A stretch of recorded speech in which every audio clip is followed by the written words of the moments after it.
napawi, ngayon ay may ngiti. Dun sa bukal ng tubig ng buhay, sa Diyos ako'y laging magpupuri. Sa Diyos ako'y laging magpupuri. Sa Diyos ako'y laging magpupuri.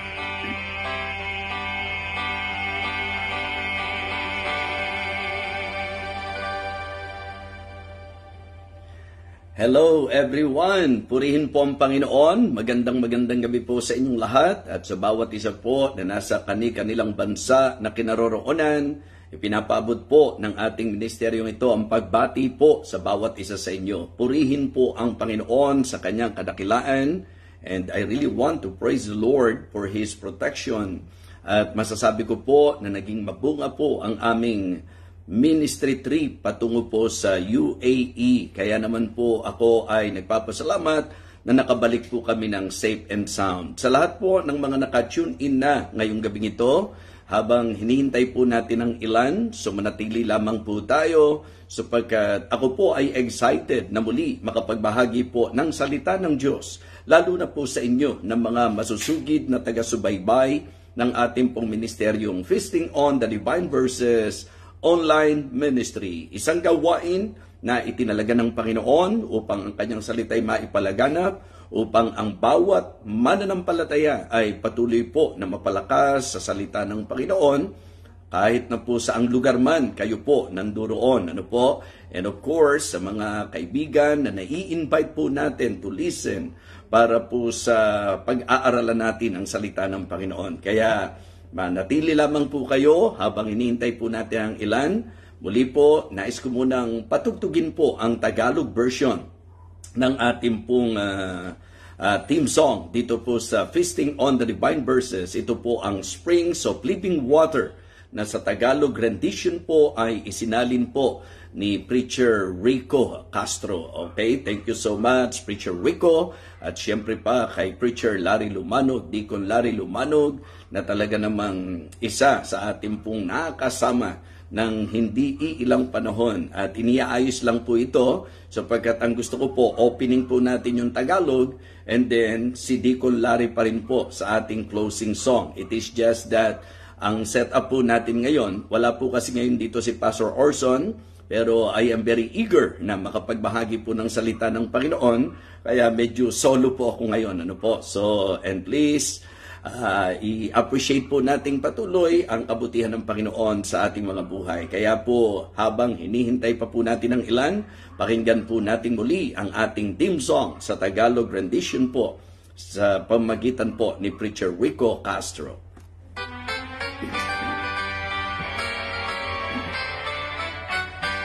Sa lupain ng sala at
Amen. Thank you so much, Preacher Rico, sa iyong Tagalog rendition ng Springs of Living Water. At sa bawat isa po na nakatune in na po ngayon, muli po, ipinapaabot ko po sa inyo ang aking taus-pusong pasasalamat sa inyo pong masugid na pagsubaybay sa ministeryong ito.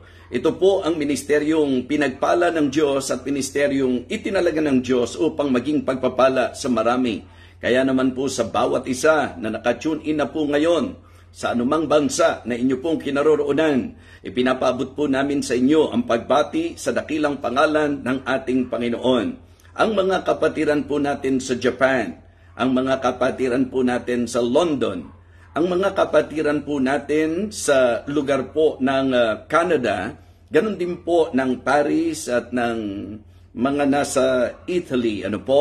Sa bawat isa po na nakatune in na po ngayon, maging sa mga nasa Middle East, kagaling-galing lang po natin doon. And I really want to thank you all for praying for me. I can say that our ministry trip was a great success. And I would like to take this opportunity to somehow express my deep gratitude sa lahat po na naging host po natin ngayon. At gusto ko po silang i-shout out ngayon.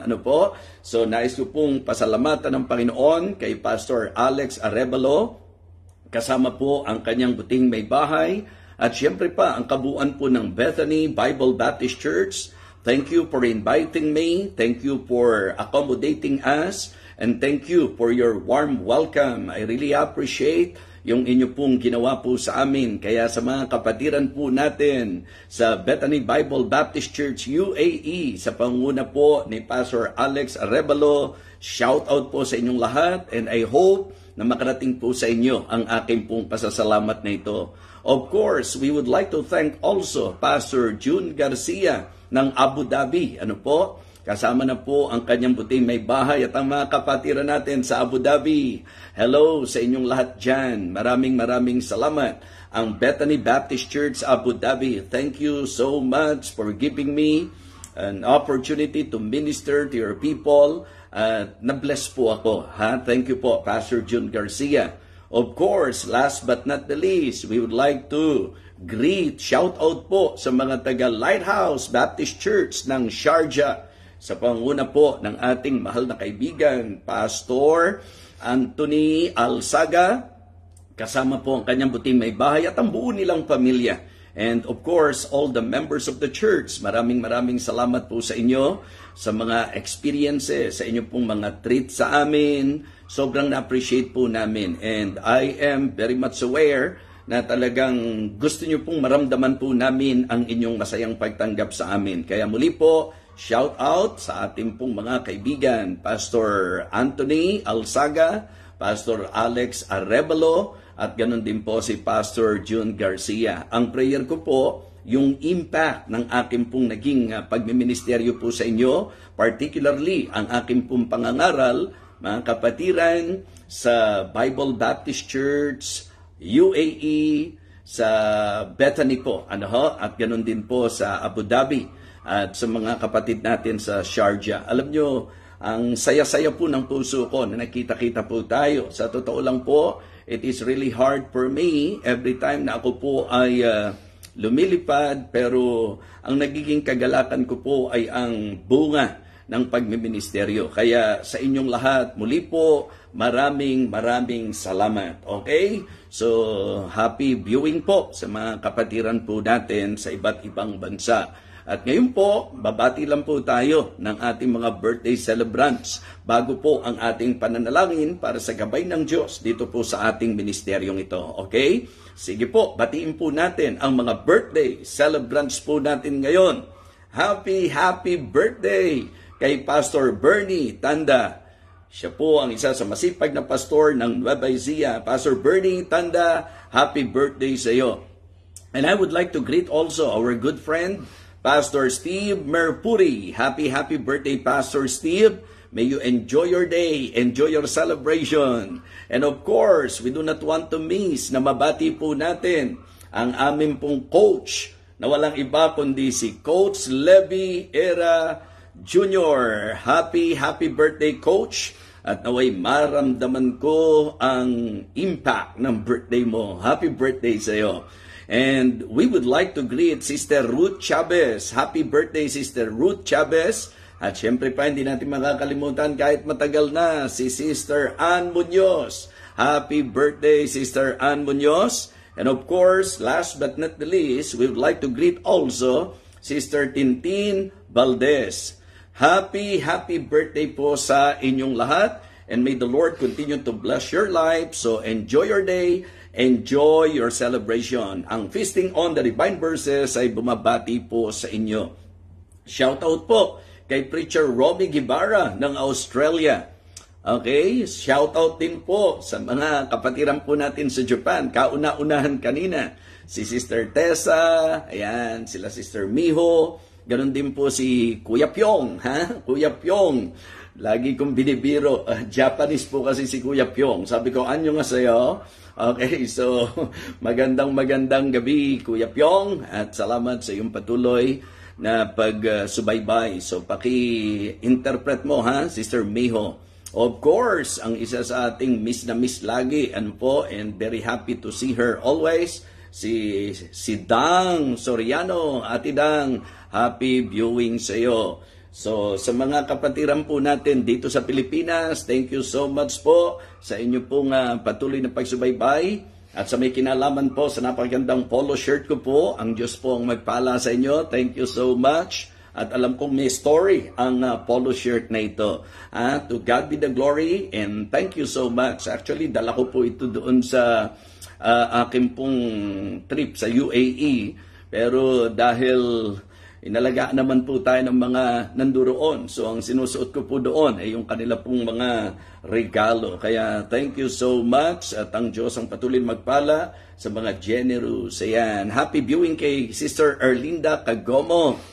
Ganon din kay Sister Kathy Angeles. Happy viewing sa iyo. Si Maricel Consina. At ganon din po si Ma'am Merly. At lahat po ng mga talagang masayang-masaya. Thank you so much po sa naging prayer po ninyo sa amin. Nakarating po kami ng bahay. Madaling araw po. Madaling araw. Ayan po, si Pastor Robert Berba. Sumisilip na po si Pastor Robert Berba. Shout out kay Pastor Robert Berba. At ipag-pray po nating patuloy yan. Pastor Robert Berba, Pastor Mark J. Loyola, and Preacher Sir Santiago. So, isama niyo po lagi sa panalangin ng mga asikaso po natin, mga mangangaral ng Diyos sa lugar po ng Japan. So, isama na rin po natin, of course, si Pastor Genesis Permalo ng Como, Italy, and also Pastor Andy Mananon. Kasama na po yung mga members po sa Italy. Okay, shout out po sa inyong lahat mga kapatid. Of course, si Pastor Enricel Mariano, si Ma'am Ruth, okay, Ma'am Jackie, So, happy viewing po sa inyo, and I'm very happy to see that the ministry is growing there in Canada. All right. So, sila Pastor Nelson Cadena, shout out po sa inyo. Ganon din po ang mga mangangaral po natin diyan, ang pamilya niyo po, Pastor, at ang mga members natin. At kanina pa pong umpisa, nakita ko na po si Preacher Nick, si Preacher Nick ng London, Living Water Baptist Mission London. So mga preachers natin sa London, mga kapatiran natin, so shout out sa inyong lahat dyan. At nakaabang kami sa pag-uwi po ninyo, and we are very happy sapagkat si Sister Flory nandito na po siya at makakasama po natin this coming Sunday. So thank you so much. At ngayon po mga kapatid, ipag-pray na po natin ang ating pong magiging pagsasalo-salo sa salita ng Panginoon, and please join me in prayer. Kung may mga kilala po kayo na may mga prayer requests at naalala nyo po yan, ay isama po ninyo sa ating pong panalangin. Ako po'y medyo nakatutok sa pagbabahagi po ng salita ng Diyos, and please understand that I cannot pray all of you one by one, but God knows, especially if kayo po'y naglalagay ng inyong prayer request sa comment section, nababasa po yan ng ating mga ka-feasting, at makakaasa po kayo na marami po ang magpe-pray po sa inyo. So again, let us go to the Lord in prayer para po gabayan tayo sa ating pagsasalo-salo ngayong gabi. Let us pray. Our gracious, loving God, our Father in heaven, again, we would like to thank you and praise you for your goodness. Thank you for this ministry, O Lord. And thank you for always blessing us through thy word. I pray, O Father, that you will continue to give me wisdom, and may you prepare the hearts of every individual. May we realize the importance of your word wherever we are, Panginoon. May pakita mo po sa amin na napakahalagang lagi konektado po kami sa iyo. Kaya naman lubos at labis ang aming pasasalamat sa ministry po ng Feasting on the Divine Verses, sapagkat sa pamagitan nito saan man lugar na kinaroroonan ng bawat isa, nagkakaroon po ng pagkakataon upang ikaw po ay kanilang mapakinggan. I pray, O God, that you will continue to bless this ministry. May you continue to help me at lahat po ng relievers, lahat po ng mga kabalikat, katulong po sa ministeryo ng Feasting. Give us wisdom, O God, and leading para po sa mga messages na dapat mapakinggan ng bawat isa. Salamat din po, dakilang Diyos, sa mga nagsishare. Salamat din po sa mga nag-i-invite. Salamat din po, Panginoon, sa lahat ng mga naaabot po ng ministeryong ito. Ito po ang aming kagalakan. And I pray, O Father, that as we continue to do the work, this ministry that you entrusted to us, papagbungahin mo po itong patuloy, dakilang Diyos. Because we believe, Lord, that without you, wala po kami magagawa. So we always want to acknowledge your presence, your power, everything, Lord, because we believe na ang lahat ay nakasalalay sa iyong kamay. Kaya naman po, inaalala ko sa iyo ang lahat ng mga sumusubaybay sa ministeryong ito, saan mang lugar po silang nanduroon. May you always protect them, O God. May you always provide for them. And please, Lord, ikaw po ang siyang magbigay ng kasiyahan, kaaliwan po sa kanila pong mga lugar, dakilang Diyos. Hiling ko rin po na pagpalain mo po ang gawa ng kanilang mga kamay. Sila po ay iyong pasaganain sa kanilang buhay, dakilang Diyos. At iniling ko rin po aming Ama na sa amin pong patuloy na pagbibigay pansin sa iyo pong kalooban, sa iyo pong salita, ang bawat isa po ay lalo't lalo mapagpala. Dakilang Diyos, nais ko pong hilingin sa iyo ang patuloy na impact ng pagmiministeryo po na ginawa ng iyong lingkod sa lugar po ng UAE, sa Bible Baptist Church, sa Bethany po, Bethany Bible Baptist Church sa panguna po ni Pastor Alex, ang Bethany Baptist Church sa panguna po ni Pastor June Garcia, at ang Lighthouse Baptist Church sa panguna po ni Pastor Anthony Alzaga. Nawa, makarecover na po siya physically. Salamat po sa lahat sa kanila, sa sakripisyo po nila, sa pag-aalaga po nila. Balikan mo po sila, dakilang Diyos, ng iyong masaganang pagpapala sa ministeryo na kanilang ginagawa, at ang aplikasyon po nawa ng mga messages na naibahagi po ay makita at mahayag sa buhay ng bawat mga anak mo. Salamat din po sa mga kapatiran na talagang todo asikaso po ang ginawa po sa amin. May you bless them, O God, ng higit pa, at hiling ko po na patuloy po silang magamit sa iyo pong gawain. Dakilang Diyos, hiling ko rin po na ikaw magpagaling po kay Pastor Yanga sa kanya pong physical na kalagayan. Hiling rin po namin, dakilang Diyos, ang mga may karamdaman, lahat ng nakakarinig ng tinig na ito, lahat ng nakasubaybay po ngayon, na physically they are struggling. Lord, I pray that your healing hand may touch them, O God, and please help them to recover. I pray also, O God, na yung pong mga meron pong problema, give them wisdom para sa solution. Yung pong merong mga kabagabagan, bigyan mo po ng kapayapaan. At kung meron po sa amin, dakilang Diyos, na pakikita po namin ang aming pagkukulang, give us grace, Heavenly Father, upang amin pong maiayos ang dapat pong iayos sa iyong harapan. Dakilang Diyos, patuloy pong hiling ko sa iyo ang mga ministeryong ipinagkatiwala mo po sa akin. Isa na nga po itong Feasting on the Divine Verses, even the churches and missions that you entrusted to me. I pray, O Father, that you will continue to give me grace. May you continue to help me, O God. Guide me and give me wisdom in leading them and in sharing your word to them, O God. Again, I would like to pray, O God, for your for the moving of the Holy Spirit as we listen to thy word tonight. Ang nanay ko po, palakasin mo po siyang parati, dakilang Diyos. Ingatan mo po siya.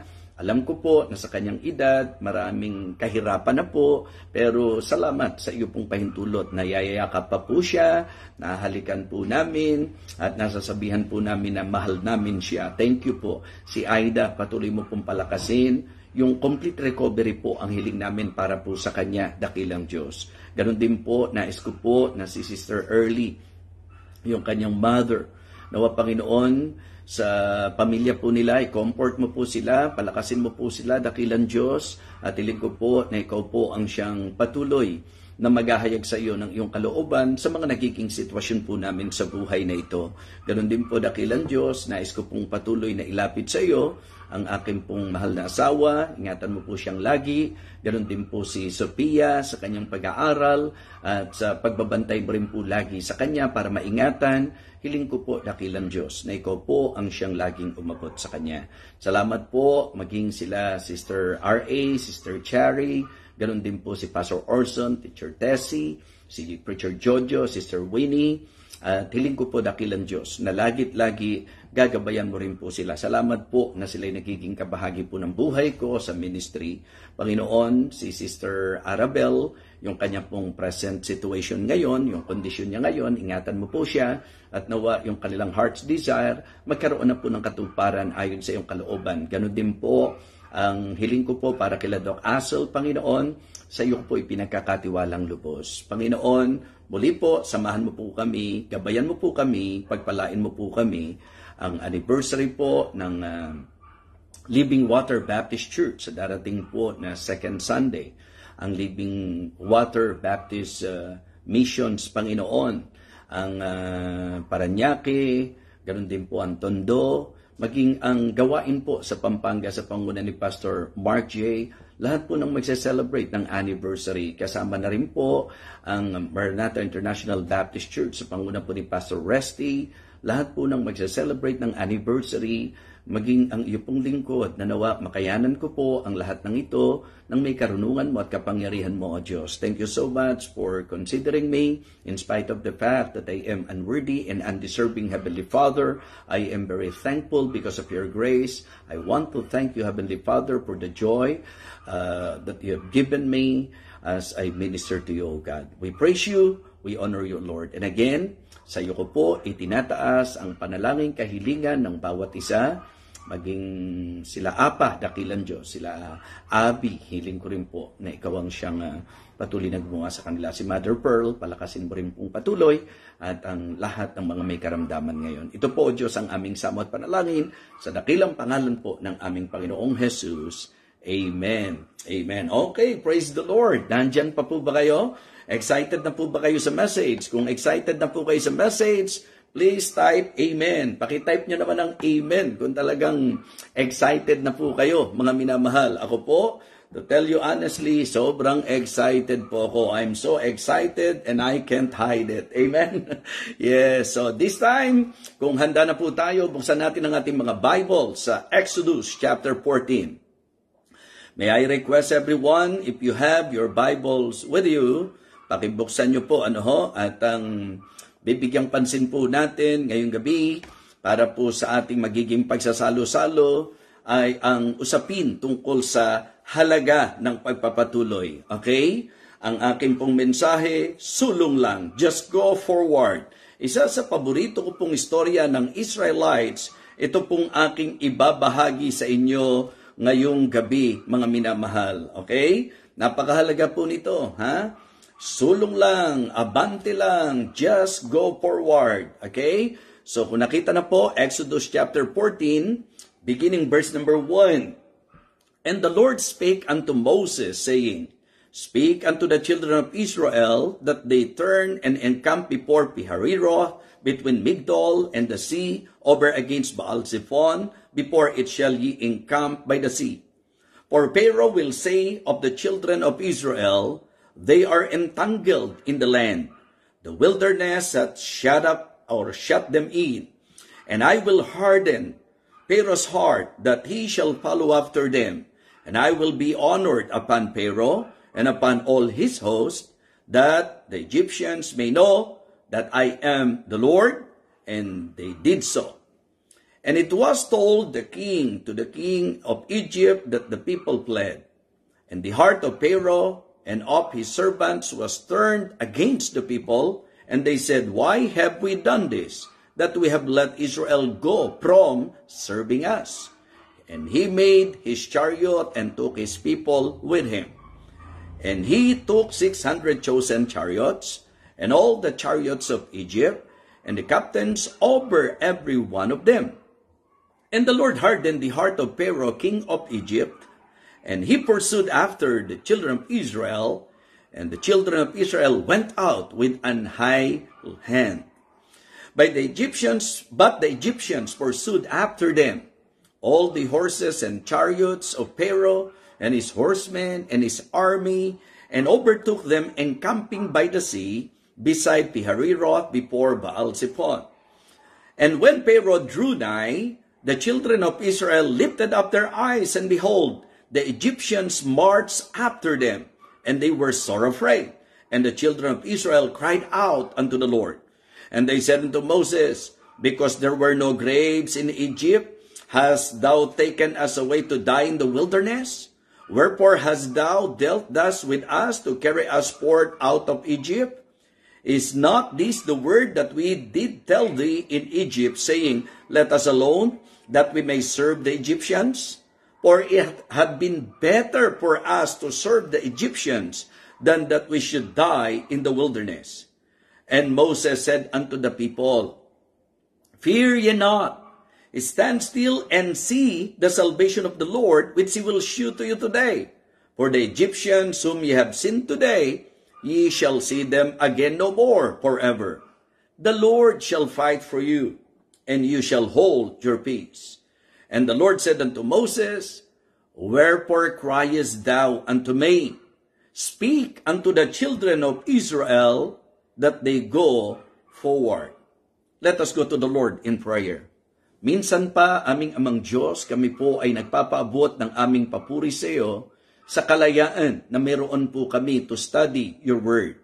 Lord, thank you so much sapagkat napakalaking bagay po sa buhay ng mga mananampalataya na kami po ay nakakarinig lagi-lagi ng iyo pong banal na salita. Kaya po sobrang pasasalamat ko po sa mga taong ginagamit mo upang ako po'y tulungan para sa ministeryong ito. At gayon po, nais rin po naming alalahanin ang isa sa masugid naming tagapagturo dito po sa feasting, si Deacon Bong Bernales. Kasama po ang kanyang pamilya na kung saan sila po'y nasa ibang bansa.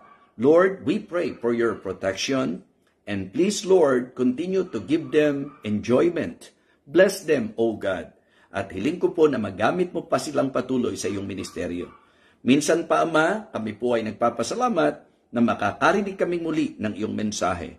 May you strengthen and encourage your people, O God, through this message. You shall humble servant, O God, to feed them and to encourage them.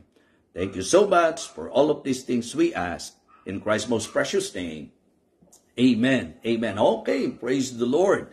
Actually po, medyo confused pa rin po ang aking body clock. Pero yung biyaya ng Diyos lagi naman pong sagana. Okay? So kaya tuloy-tuloy lang po tayo. Now, as what I've mentioned, sa akin pong pasimula kanina, nung babasahin natin ang passage na ito, ako po masasabi ko na ito po ang isa sa akin pong paboritong storya ng Israelites. At dito medyo magandang may mga ilang maintindihan po tayo. Because sometimes, pagka po binasa natin ang Biblia, na hindi po natin naiintindihan, yun po minsan ang nagdudulot ng confusion and sometimes to the point na nawawala na po ang appetite at interest natin na basahin ng Biblia.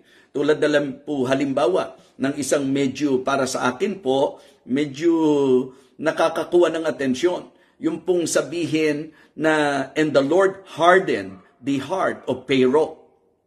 Diba? So para bang ang lumalabas, Diyos ang may kagagawan kung bakit matigas ang puso ni Pharaoh. That is the reason why we need to appreciate yung mga Bible preachers and Bible teachers sapagkat somehow nagagabayan po tayo.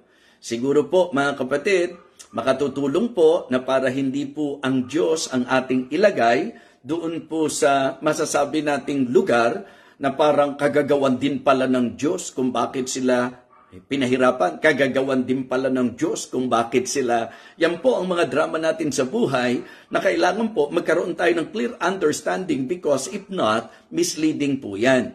Well, just for you to understand, that the very idea and the very concept of that phrase or statement, and the Lord hardened the heart of Pharaoh, it is not actually literally malambot yung puso ni Pero, pinatigas ng Diyos. That is not actually the meaning of that statement. So, maganda po, makasunod kayo. Kasi if we will study from the very beginning, okay, the heart of Pero, yung puso po niya talaga, matigas naman talaga. Kaya for me, simple lang po ang aking pong understanding. Kaya hindi po ako nako-confuse.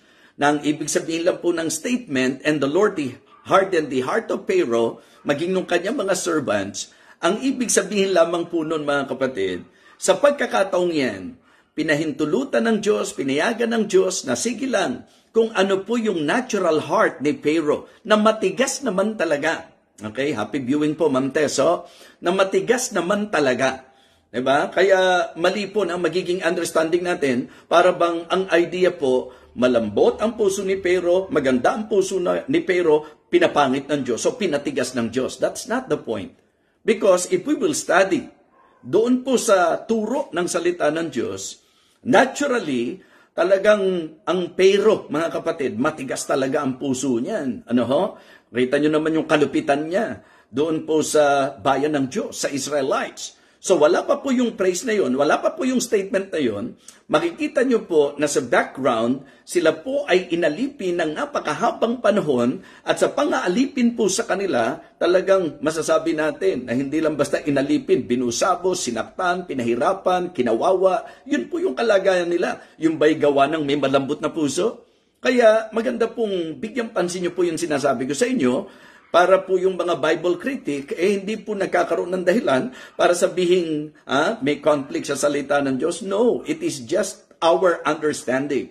But the Word of God in harmony po yan. Kaya nga sa rule of interpretation, kung meron pong mga kontra-kontra, sa ating pong masasabi nating paliwanag at pick up sa salita ng Diyos, okay, yun po ay indication that our interpretation is wrong. Because ang aking pong tinatayuan, wala pong kontradiksyon sa salita ng Diyos. So, again, just for you to have an idea, clear understanding doon sa idea, and the Lord hardened the heart of Pharaoh. Ang ibig sabihin, ang pinabayaan lang muna ng Diyos na umiral kung ano talaga ang tigas ng puso ni Pharaoh, kung ano talaga ang kalupitan ni Pharaoh, sapagkat pinayagan po ng Diyos yan upang ma-manifest yung kanya pong dakilang gawa. Yan po ang exciting, mga kapatid, sa pag-aaralan po natin ngayon.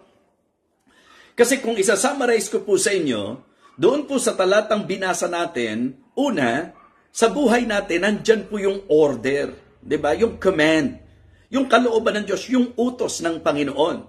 Kaya masasabi ko po, mga kapatid, mga minamahal, na ito pong passage na ito ay kinalalamanan ng utos ng Diyos sa kanila. And you know what? It is good for every individual believer to really understand if what is the will of God in your life, and kung ano po yung order ng Panginoon sa atin. Dapat ang hakbang natin according to His order. Ang lakad natin according to His order. Yung ginagawa natin according to His order. Yun po yung napakahalaga na ating pong matandaan. So, sa madaling sabi po, we know the story. Mula sa pagkaalipin, pinalaya po sila. Okay? At doon sa kalagayang ito, mga kapatid, nung sila po'y makalaya, kasi it is always important for all of us to know and understand that the perfect will of God, yung scope ng kalooban ng Panginoon sa kanila, is not just for them to be freed in bondage of Egypt. Ang kalooban ng Panginoon sa kanila, palayain sa pagkaalipin sa Ehipsyo, at dalhin sa Promised Land. Nasa clear picture po, kung i-apply natin sa Christianity in application, the will of God for us, hindi lang po yung masave tayo, yung maalis tayo sa pagkaalipin po ni Satanas. Ang kalooban ng Panginoon sa atin is for us to enjoy our Christian life. Kaya huwag kang magsettle doon sa Kristiyano ka lang. Maganda ikaw yung nag-e-enjoy na Kristiyano. Yung Kristiyanong masaya ang iyong buhay. Amen? So, yun po, because that is exactly the will of God. Hindi lang to give us eternal life, but to enjoy our salvation, to have it more abundantly. Kaya hindi po nasa kalubusan po tayo ng ating pong pagka-Kristiyano kung alam mo lang na save ka, pero lihis ka sa kalooban ng Diyos. Kung alam mo lang na save ka, pero hindi mo na e-enjoy na ikaw ay Kristiyano. So, kaya makinig po tayong mabuti. Ang ating pong makikita rito is about the order of God. And you know, as we do the order of God sa ating pong mga buhay, nandiyan po ang obstacles, nandiyan po ang oppositions, at ang kalooban ng Diyos is for us to overcome the oppositions and obstacles in our lives. So kaya ang importante po, ang Kristiyano, wag maging defeated, di po ba? Dapat maging victorious po tayo. Let us face the fact that along our journey, as we continue on in our journey, we cannot deny the fact that we are experiencing so many obstacles along the way. Am I right? Di po ba? Yun po yung eksaktong nararanasan po natin. Marami po sa atin, di ba? Facing so many obstacles, and may mga pagkakataon pa nga yung matinding opposition, di po ba? But always remember God's order. Always put in your mind God's order. Okay? And then, always remember that the will of God for us believers is to become an overcomer. Amen? So kaya medyo nililay down ko po nandyan po sa storyang ito yung order, pero makikita nyo po yung opposition at obstacles, at po pwede nyo pong i-reconcile po yan sa realidad ng buhay po natin. Kaya nga sabi ko, I hope na makapakinig ang mga kapisting po natin sa ating pong edition na ito, sapagkat ito po ay napakalaking bagay para ma-encourage po tayo sa presenting sitwasyon na ating pong nararanasan. Maybe some of us are experiencing so many obstacles sa inyong pong spiritual journey. Or maybe you are facing great opposition in your life. So dito po sa storya, alam po natin na talagang pinairal ng Diyos yung pong natural na puso ni Pharaoh. Kaya matapos po silang palayain, ang ginawa po mga kapatid, hinabol po sila. Hinabol po sila. At ito po yung makikita nyong portion na binasa po natin dito po sa ating teksto. Di po ba? Ang sabi po mga kapatid, doon po sa verse number 4. Okay? And I will harden Pharaoh's heart, that he shall follow after them, and I will be honored upon Pharaoh and upon all his hosts, and that the Egyptians may know that I am the Lord. And they did so. Yung bang, sige lang, di ba? Pabayaan ko lang yung tigas ni Pharaoh, pabayaan ko lang yung talagang, ang totoo niyan, ako ay mapaparangalan, sapagkat mahayag nga po ang kanyang gawa. Excuse lang po.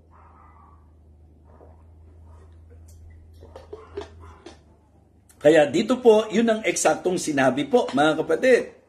Ang sabi po, mga kapatid, doon po sa ating binasa, dahil pinatigas ng Panginoon ang puso po ni Pharaoh, so hinabol po sila. Verse 8 na po tayo. And the Lord hardened the heart of Pharaoh, king of Egypt, and he pursued after the children of Israel, and the children of Israel went out with an high hand.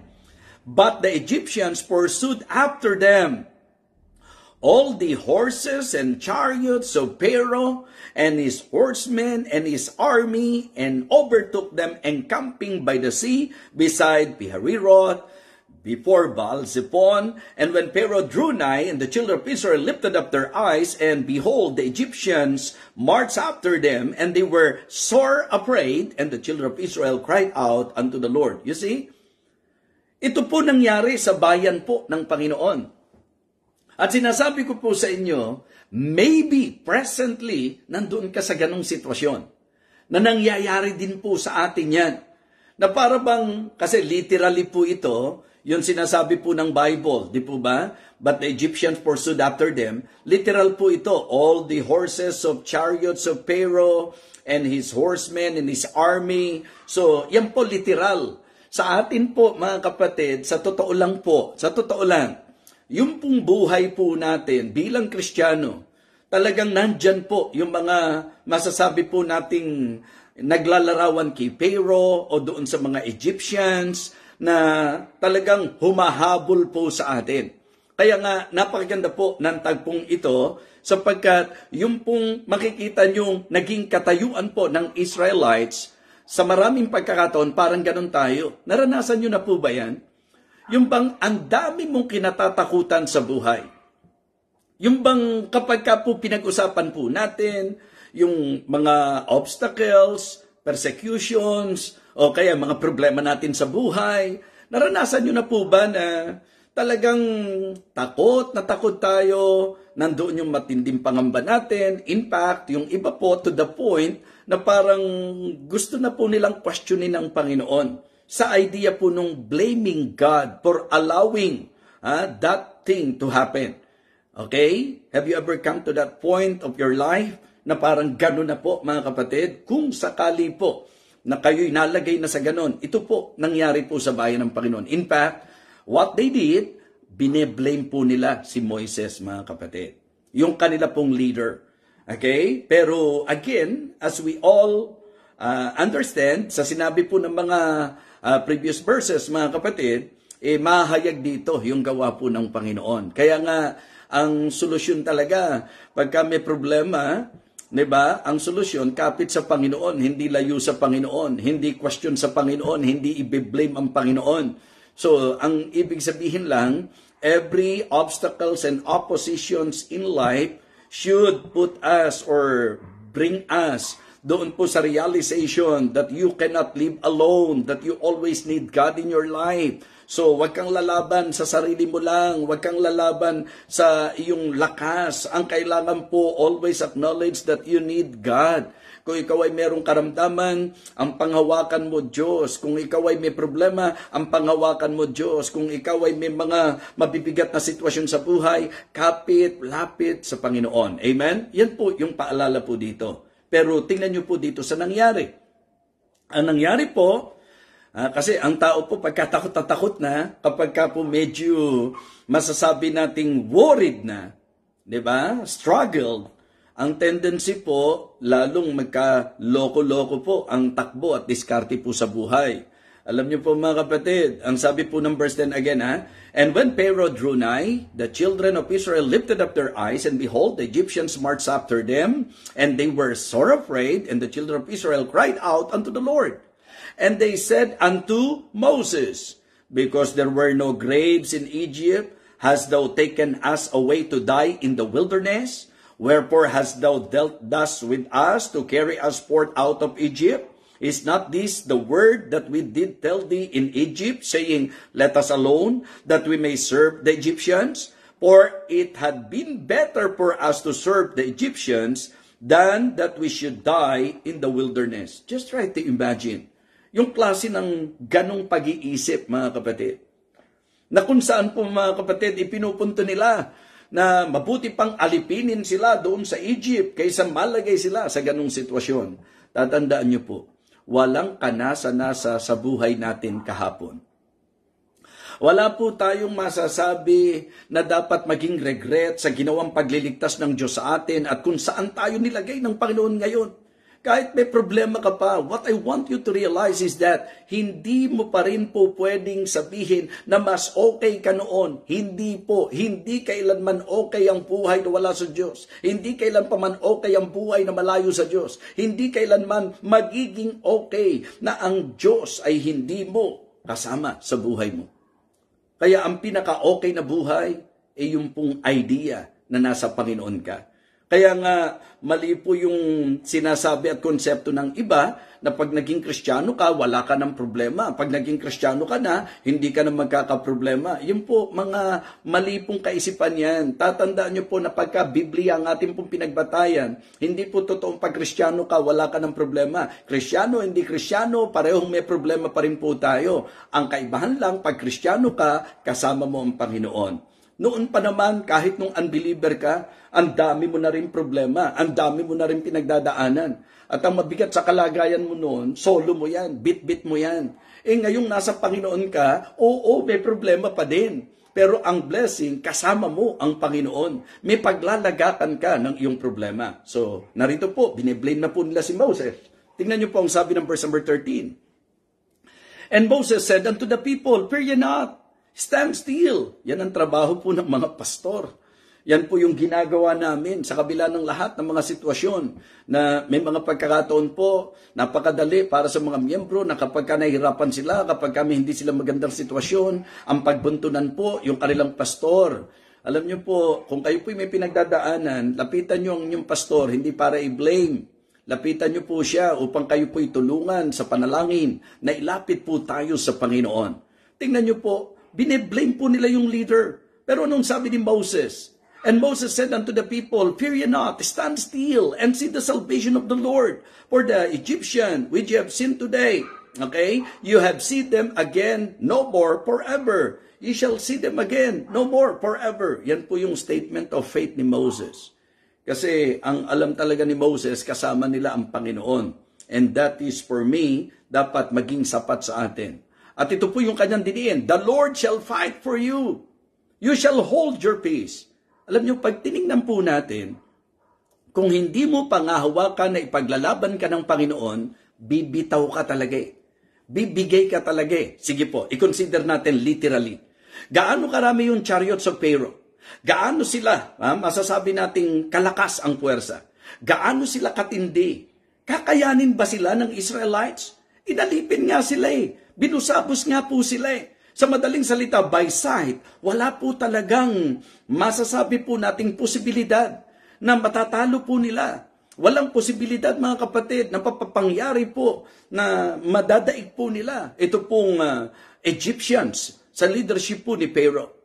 So sa madaling sabi, ang ipinopoint out ko po, mga kapatid, kung hindi mo matututunan na panghawakan na ang Diyos ang makikipaglaban para sa iyo, lagi kang mabubuhay sa takot, lagi kang mabubuhay sa pangamba, lagi kang mag-iisip na ayoko na, lagi kang mag-iisip na tumalikod. Why?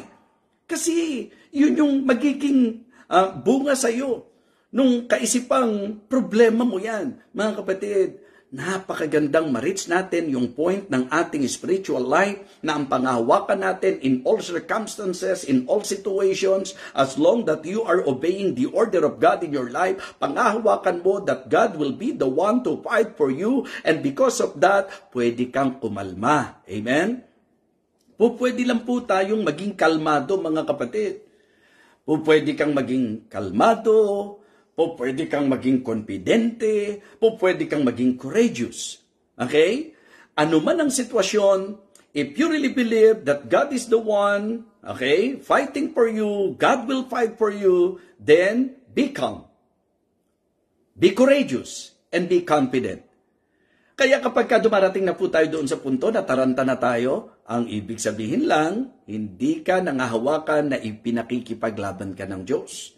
Pag dumating ka sa punto na nagdududa ka, ang ibig sabihin lang, hindi mo pinangahawakan that the Lord is the one fighting for you. Kapag ikaw ay nadadaig ng takot, di ba? So, ibig sabihin yan, ikaw talaga yan. Okay, kung ang pinangahawakan natin, kaya for me it is not just enough for you to memorize the verse. It is good for you to always pray to God na yung mga verses na kabisado natin mag-create ng matinding impact sa buhay po natin. Katulad po nun, ang daling i-memorize nun, mga kapatid. Kayo po ba, memorize nyo na po ba? The Lord shall fight for you. You shall hold your peace. Pero gaano nakarami ang nakamemorize ng verse na yan na hanggang ngayon nabubuhay pa rin sa takot? Na hanggang ngayon, balisang-balisa pa din lagi pagka may mga obstacles and oppositions. Na hanggang ngayon, mga kapatid, duda pa din. Nagdadalawang isip pa din. Kaya ang prayer ko po, hindi lang ako, maganda lahat tayo itong maging prayer natin. Ma-reach natin yung point ng kaisipang sinasabi ni Moses na ang nakatatak sa isip natin, na ang pinangahawakan natin, ano man ang sitwasyon, the Lord shall fight for you. You shall hold your peace. Yan ang sabihin mong mensahe. Di ba? Yan ang sabihin mo sa sarili mo. Di ba? Yung sakit kong to, hindi ko to kaya eh. Pero ang Panginoon ang makikipaglaban sa akin. Di ba? Itong mga persecutions na ito, itong mga umaatake sa akin, itong mga nami-persecute na ito sa akin, hindi ko sila kaya. Itong problema ko sa sitwasyong ito, hindi ko to kaya. Kung ako lang, hindi ko to kaya. Kung hindi mo kaya, kilalanin mo na kailangan na ipaubaya natin sa Diyos na handang makipaglaban para sa atin. Aralin niyo po sa Biblia. Diba? Ang tapang at ang pagiging kalmado ni David nung harapin si Goliath, yung kanyang tapang kumpiyansa at yung pagiging kalmado po niya ay dahil sa kanyang alam na mentalidad na katulad ng sinabi po ni Moses. Okay? The battle is the Lord's. Even to Goliath, yun ang sinabi niya. Ikaw nakikiharap ka sa akin, using your strength. Ako, lalapit ako sa iyo, lalaban ako sa iyo, na kung tutuusin ang pinangahawakan ko, lakas ng Panginoon.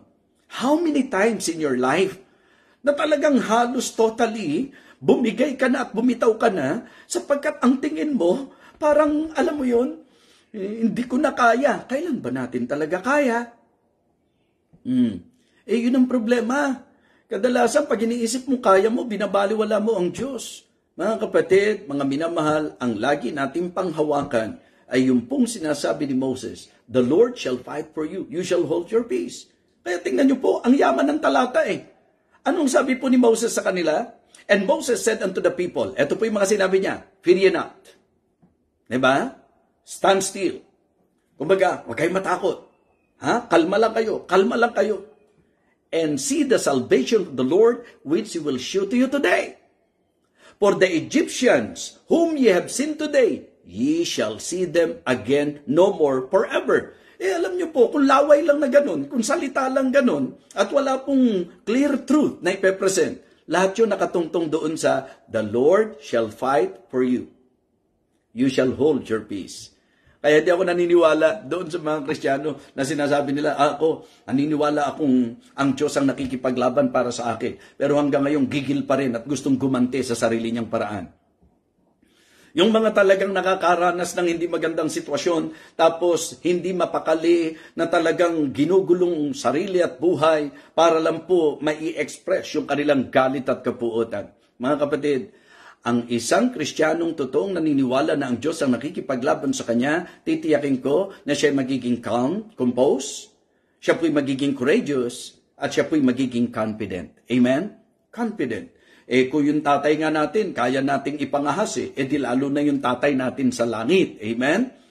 Kung yun nga mga kaibigan natin dito sa lupa, nagagawa natin panghawakan, di lalo na po yung, diba, Diyos na talagang matapat na kaibigan po natin sa langit. So kaya for me, it is very important. Just go forward. Be calm. Be courageous and be confident knowing that God is the one fighting for you. Fighting for our battles. Yes, may obstacles along the way. Yes, nandiyan yung great opposition. But I am telling you, we are more than conqueror through Him that love us. We are more than conquerors, ang sabi po ng Bible. You know why? It is because of God. It is because of God. Kaya nga, napaganda po, na ang gagawin lang po natin is to continue, di ba? Tuloy lang po tayo to comply, to continue, and to cooperate. Hayaan po natin yung paggawa ng Diyos sa ating buhay ang siyang talagang maging dahilan kung bakit tayo po ay po pwedeng maging kampante na tayo po'y magiging matagumpay. Now, dito po natin isesentro yun. Just go forward. May opposition, just go forward. Mabigat ang order, just go forward. Just obey the order of God, no matter what. Diba? Importante po kasi yan. So, delay down ko po sa inyo. May order. Okay? May opposition, may obstacles. Pero dito po, magandang makita nyo po na you can overcome all the obstacles and oppositions sa buhay natin because we believe na ang Diyos ang nakikipaglaban sa atin. Ngayon, eto po hindi na po si Moses to. And the Lord said unto Moses, wherefore criest thou unto me? Speak unto the children of Israel that they go forward. So ito po ay order na nanggaling sa Panginoon. Naalala ko po, nung nag-preach po ako doon sa UAE, kasi ang isa sa amin po naging preaching is about giving. Diba? Patungkol sa giving. Ang isa sa example ko po doon, yung idea na ang Diyos, pinapunta po si Elijah doon po sa lugar ng kagutom, na kung saan ang kinatagpo po doon ay yung widow of Sarephat. Diba? So, ang sabi ng Panginoon, pakakainin kita Elijah. Tapos pinapunta po siya doon sa lugar na yon at ang nakita niya yung widow of Sarephat na by sight, nakakaawa kasi namumulot na lang po sila ng sticks. Para iluto po ang isang lutuang harina po nila, mga kapatid. Okay? Pero anong sabi ng Panginoon? Ang sabi ng Panginoon kay Elijah, sabihin mo sa babae, pakainin ka. Okay? So, ito po yung by sight at saka by faith So, kung ikaw si Elijah, parang nakaka-guilty naman. Parang ang hirap naman, nasasabihin mo sa kanya, napakainin ka, samantalang iyon lang. Sinasabi ko po ito kasi yung concept the same. Na sila po na-trap ng sea, tapos ang message na ipinarating ng Diyos, ang ipipreach mo, Moses, ang mensaheng ibibigay mo sa kanila, go forward. Mahirap yun Mahirap yun. Kaya nga sabi ko, Living Water, Victory Fundamental Baptist Church, diba? Napakasaya na tayo po sa aralan po natin, nare-reach natin yung level na dahil nga po pag naintindihan mo ang Biblia, hindi talaga tayo lumalakad by sight. Kahit hanggang ngayon, hindi po ako naiimposiblihan na yung goal ng LWBC, kahit na 1 buwan lang po yan, hindi po ako naiimposiblihan na i-accomplish po ng Panginoon yan. Hindi naman tayo, gagamitin lang niya tayo. Pero ang talagang mag-accomplish, Panginoon. Sometimes kasi, by sight, napipigilan yung mga pastor na i-preach yung dapat i-preach. Paano ka, kung ikaw si Elijah, paano mo sasabihin sa babaeng pakainin ka? Sabi nung drama nung babae sa kanya, namumulot na lang kami ng patpat kasi iluluto na lang namin to, single serve na lang to, pagkatapos ito, mamamatay na kami. Tapos eto ka, sabihin mo, unahin mo muna, man of God. Ang hirap nun. Mahirap yun. So the same thing here. The situation is not pleasant, mga kapatid. Why? Because they have been trapped by the sea. Naalala niyo po yun? Yung sinisi nila si Moses, you see, there is a sea. Kaya ang ginawa nila, sisi ng sisi. Bagamat ang maganda sa lundo ng lahat ng yon, nung gumawa ng himalaan Diyos, dinabalikan sila ni Moses. You see? Diba? Naalala niyo pa po yon? Pagka na-preach ko po itong portion na ito. Now, let me somehow, emphasize to you, what is important is the truth that God is with us and God is the one fighting for us. Yun po yung ating pwedeng panghawakan. So, narito po ngayon mga kapatid, mga minamahal. Ang isang maganda lang lagi na maintindihan po natin is the direction of God. It is always good to consider the direction and the given path. Ano po ba ang direksyon ng Diyos? Ano po ba yung sinabi ng Diyos?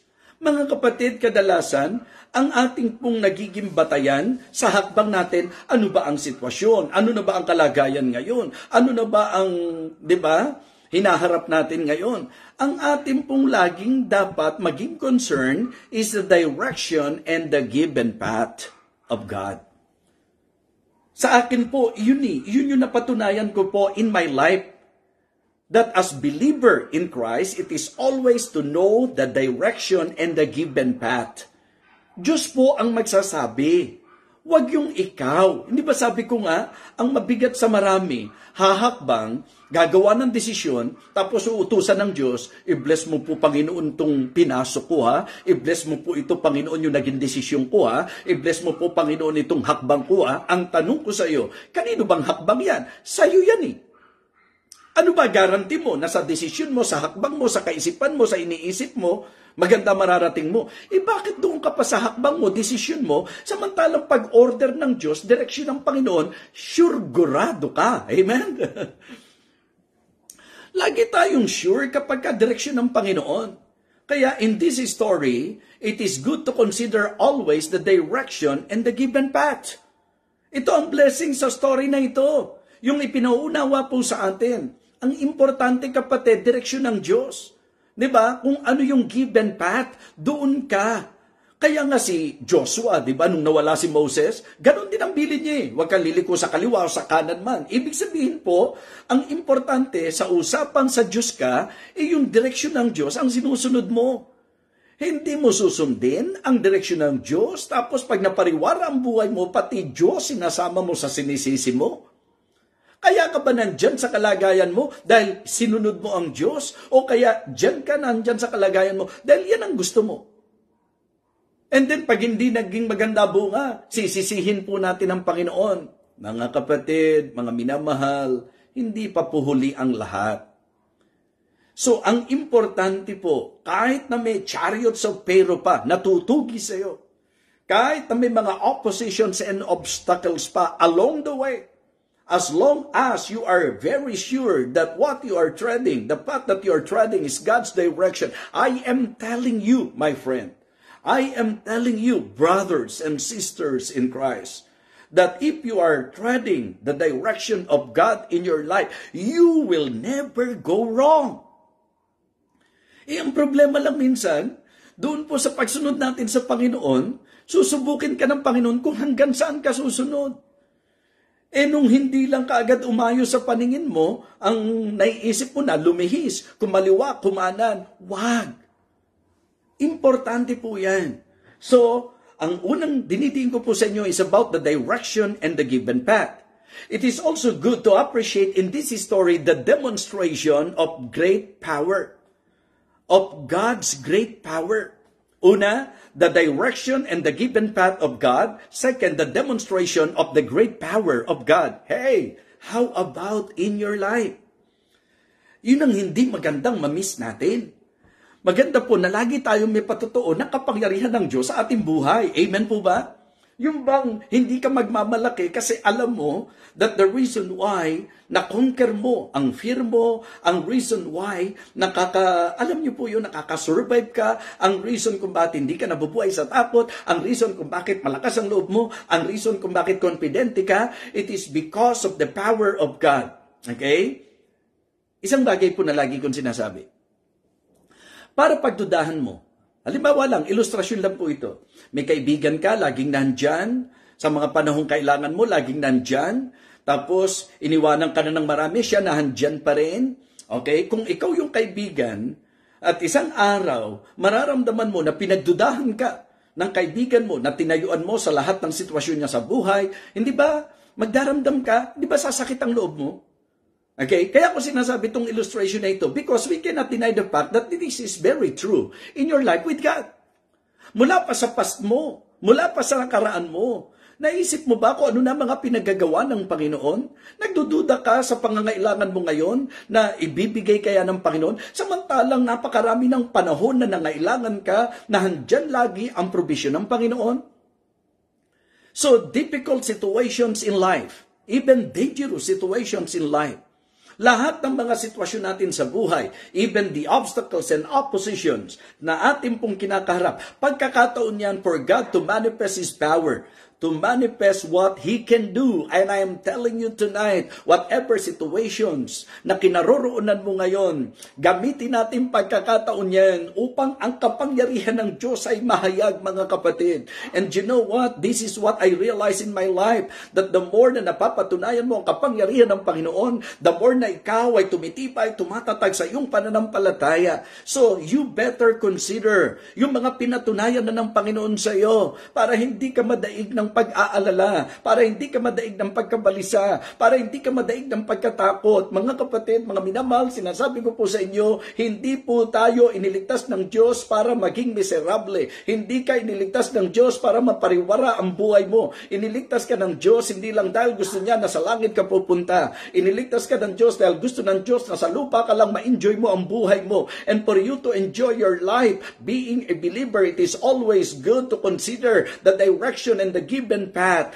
ng ating Panginoon. And always be excited doon sa manifestation and demonstration of God's power. I am telling you, sa mundong ito, marami kang ikahihina ng loob. Sa mga tao sa paligid mo, maraming makakasakit sa iyo. Sa mga sitwasyon sa buhay, maraming magpapahina sa iyo. And the best thing that you can do is to always consider God, because in reality, in the reality of life, we cannot deny the fact na talagang ang kapangyarihan ng Diyos ang nag-hold sa atin.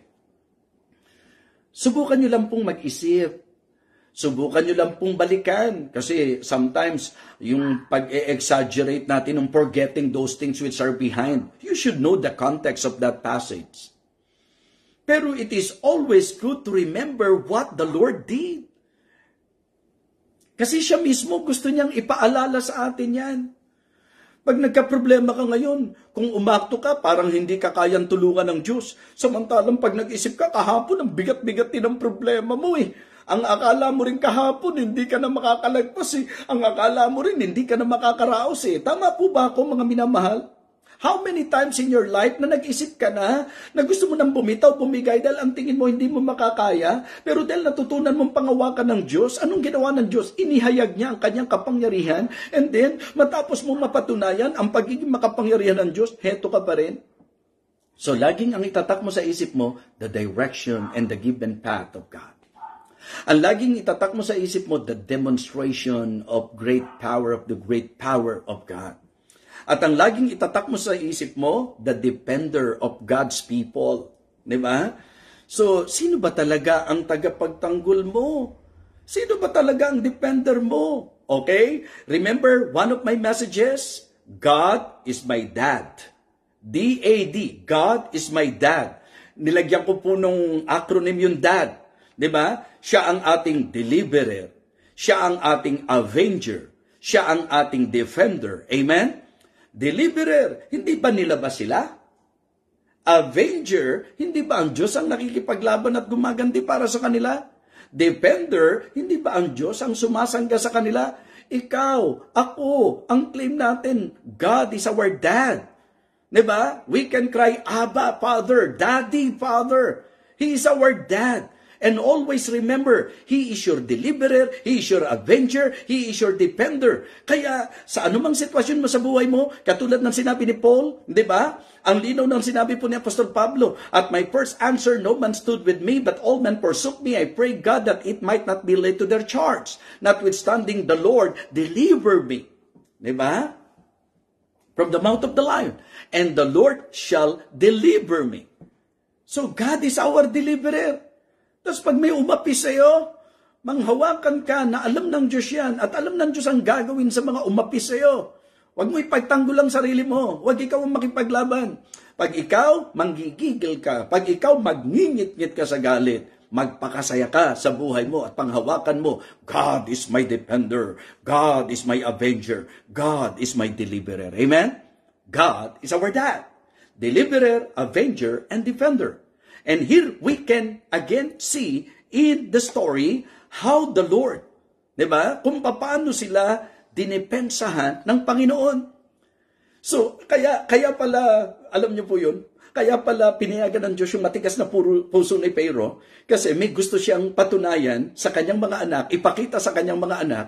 Minsan hindi maipakita ng Diyos yung kapangyarihan niya sa atin kasi ayaw natin tumawid ng dagat eh. Kasi nakikita natin, nakaharang eh. Nakaharang, malulunod ako. Papayagan pa ng Diyos na malunod tayo.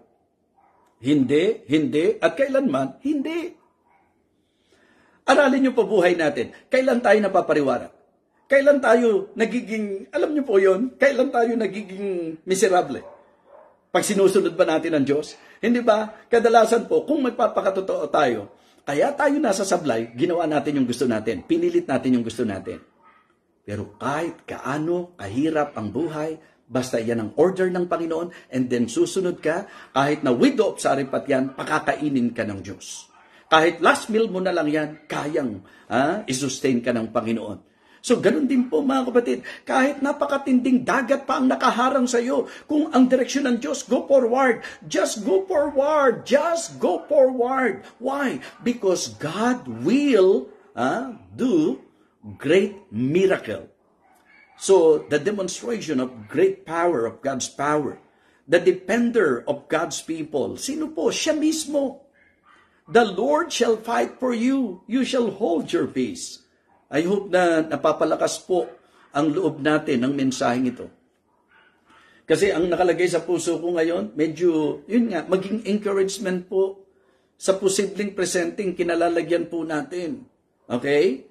And then, ang makikita natin sa story, number 1, the direction in the given path. Number 2, the demonstration of great power. Number 3, the defender of God's people. And number 4, the defeat of the group of Pharaoh. Diba? So, makikita nyo po na kung paanong by sight, mahirap yan. Kompleto ng armas yan. Kita nyo naman, nung tinugis at hinabol sila, ang bilis lang, aabutan po sila eh. So talagang by sight, hihina ang loob mo. Pero by faith, may Diyos ako na siyang magdi-deliver sa akin. May Diyos ako na siyang maghihiganti sa akin, para sa akin. May Diyos ako na siyang magdidepensa sa akin. Pag ganyan ang takbo ng isip natin, mga kapatid. Kaya nga sabi ko, kaya tayo hindi makakita ng great power, ng manifestation ng great power of God, kasi pag natrap tayo ng sea, tigil tayo. Ano ba ang dahilan? Ba't kailangan bang buksan ng Diyos yung sea, kundi naman sila talaga hahakbang? Kundi rin pala sila tatawid, bakit pabubukahin ng Diyos yung dagat? Nakukuha niyo po yung point ko? Bakit kailangan pang gumawa ng matinding miracle ang Panginoon? Hindi ka rin lang naman pala hahakbang. Hindi mo rin naman pala talaga pangahawakan. Kaya para sa akin, napakalaking blessing na mapaalalahanan po tayo ng mensaheng ito. Just go forward. Ipinakita po sa storyang ito na kahit powerful sila pero talo po sila. Defeated po ang group of Pharaoh. Mga piling sundalo, mga sinanay po yan. Pero mga kapatid, ang Diyos ang siyang dumipensa sa kanyang bayan at sinasabi ko sa iyo, Diyos ang magdi-deliver sa iyo sa anumang pagkaalipin at sitwasyon mo. Ang Diyos ang maghihiganti sa iyo sa lahat ng kaapihang ginawa sa iyo. Ang Diyos ang magdidepende sa iyo at magdidepensa sa iyo sa mga atake ng kaaway sa iyo. Mga kapatid, humakbang po sila, sumunod sila sa direksyon ng Panginoon, and because of that, lumabas ang kapangyarihan, nahayag ang kapangyarihan ng Diyos. At nakita niyo po na dinipensahan ng Diyos ang kanyang bayan at tinalo po si Pharaoh at ang kanyang mga sundalo. Ngayong gabing ito, nakaka-relate ka ba sa message natin? How many times na ang pakiramdam mo na nandiyan ang matitinding oposisyon sa buhay mo? Panghawakan mo lang ang Diyos, kapatid. Panghawakan mo. Always put in your mind, the Lord shall fight for you. You shall hold your peace. And then ang sabi ng Diyos, Moses, wherefore criest thou unto me? Speak unto the children of Israel that they go forward. Sabihin mo lang sa kanila, sulong lang. Onward, Christian soldiers, mga kapatid. Sulong lang. Yan ang sabi po ng Panginoon kay Moses. And praise God. Sapagkat dahil dyan, makikita nyo kung paano sila po ay pinanagumpay ng Panginoon. Kaya ngayong gabi, mga kapatid, karamdaman man yan, persecution man yan, kagipitan man yan, o anumang atake ng kaaway sa buhay mo yan, ang gusto ko lang pong sabihin sa inyo, hindi po nandiriyan yan para tumigil po tayo. Please listen to this message. Just go forward. Whatever it is, whatever problems na yung kinakaharap ngayon, just go forward. Always consider the direction of God. Yung direksyon ng Diyos, yun ang sigurado. At kung totoong naniniwala ka ang Diyos ang nakikipaglaban sa iyo, kalma ka lang. Kung talagang naniniwala ka ang Diyos ang nakikipaglaban sa iyo, be courageous, be calm, and be confident. Bakit? Kasi naniniwala ka ang Diyos ang nakikipaglaban sa iyo. Talaga bang naniniwala tayong Diyos ang nakikipaglaban sa atin, mga kapatid? I hope and I pray na ang message na ito ay naging kalakasan ng bawat isa. Kaya muli po, magandang gabi po sa inyong lahat. Let us pray. Dakilang Diyos, salamat po. Salamat po sapagkat kitang-kita namin kung paano sa naging pagsunod ng Israelites. Pinakita mo po kung paano natalo po ang grupo ni Pharaoh. Ang katotohanan ito nawa ang aming panghawakan, O Diyos. At wag namin bigyan ng lisensya o dahilan ng aming mga sarili. That because of our present situation, para bang justifiable na mag-quit, para bang justifiable na lumihis, para bang justifiable na tumigil. Lord, thank you for reminding us tonight na ang talagang tama pa rin po ang iyong direksyon at ang iyong given path. Na maganda po na sa buhay po namin, sa lalo naming ikatatatag, yung makita po namin the demonstration of your great power. And you are our defender, O Lord. That you are the key for us to defeat the group of Pharaoh, the group of the enemy. Lord, thank you so much for this great reminder. And please, Lord, ikaw po ang siyang patuloy na umabot sa kalagayan ng bawat nakikinig sa programang ito, sa ministeryong ito. Thank you rin po sa pagbibigay mo sa akin ng pagkakataon to once again minister to your people. Salamat po, O Diyos. Ito po ang aming panalangin sa pangalan po ng aming Panginoong Jesus. Amen. Amen. Okay, shout out po kay Sister Belen Banaag, Sister Gina Moises, Sister Sinaida Miguel, Sister Tessa, of course. Ganun din po si Preacher Manny Nicolas, Pastor Donald Villar, si Sister Maricel Consina, and then si Sister Kit, si Doktora Marikita, Sister Norma. Salamat po sa inyong panonood, Sister Brenda, si Billy Remo, at of course, ang mahal natin Atimaan, belated happy birthday po uli, si Vince Lani, okay? Ma'am Merly Mabalot, shout out po sa inyong lahat. Sister Dang Soriano, shout out sa iyo. Si Preacher Sunny Lim, at ang BFF natin, si Christy Eligio. Ayan, salamat po. At Ate Susan C., happy viewing. At ganun din kay Pastor Vince Villa Flores, the perimeter shooter. Okay? And then, si Brother Edgar, thank you so much. Ayan po, Mother Pearl. Shout out po sa inyong lahat. Nanay Pearly. Okay, hanggang dito na lang po ang shout out ko. Again, thank you so much po sa inyong lahat. May you continue to pray to God that the Lord will use this ministry to somehow bless His people. And then, sa mga kapastor po natin dyan, kanina nabasa ko si Pastor John Palye. Okay, happy viewing at salamat po. Tapos, hilingin ko na rin, na talagang ipag-pray nyo po yung anniversary po namin.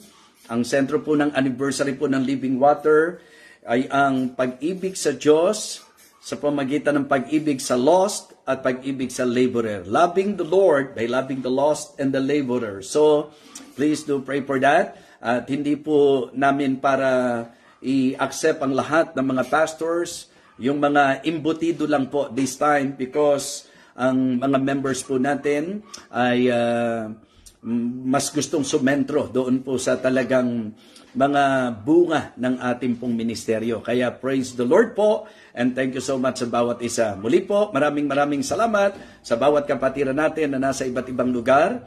Tapos, shout out din kay Ana Leia. So, pinagpe-pray ko yung anak nyo and I hope na okay na siya. So, just let me know kung areglado na siya, ha? Okay, so sa Diyos ang papuri. At muli po, maraming salamat sa inyo. Ito po ang inyong lingkod, Evangelist Fernando de Vega, na ang tibok ng puso ay ang ipangaral ang salita ng Diyos. At ang parangalan, walang iba kundi ang ating Panginoon Diyos. God bless you all.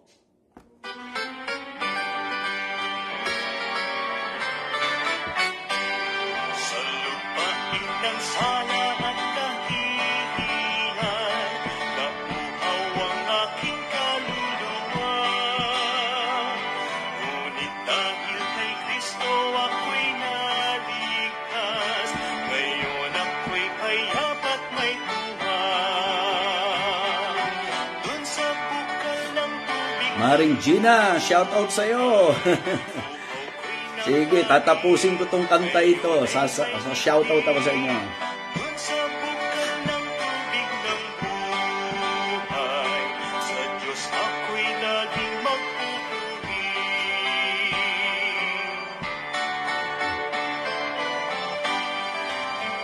Sister Dang, miss na kita, ha? Ng tubig na mula Good night, Sister Tessa. O si Carla Mas, si Ma'am Carla Mas. So, hello po. Dichelina, ang aking magandang Dichelina. Diche, ha? Just go forward. Okay, just go forward. Ang ganda ng mensahe ngayon para sa ating lahat. Sister Erlinda Campos, shout out po. Si Nel Alabata, shout out din po sa inyo. Si Nanay Percy Zapata, shout out po. Yan, si Jacob po, sana okay na po siya at may schedule na maayos.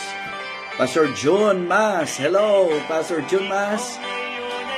Sister Maricel Sumolak. Ninya, anak, hello.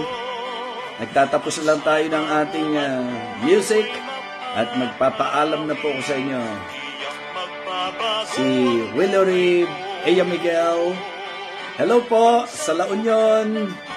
Sister Pedelina Lubiano, shoutout po. Sa Paris, si Ate Mila sa Hagun. Thank you, Pastor Jun Mas. At isa sa napakahusay na basketball player sa mga pastor. Maricel Consina, pagaling ka ha? Oy, si Janet Caniso, Ungos. Richard Tony, miss you.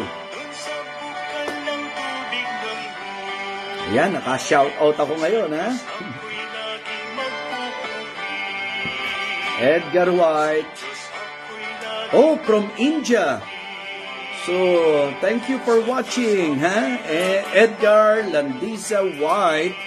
Sabi niya, thanks po, Bishop from India with love. God bless. God bless everyone.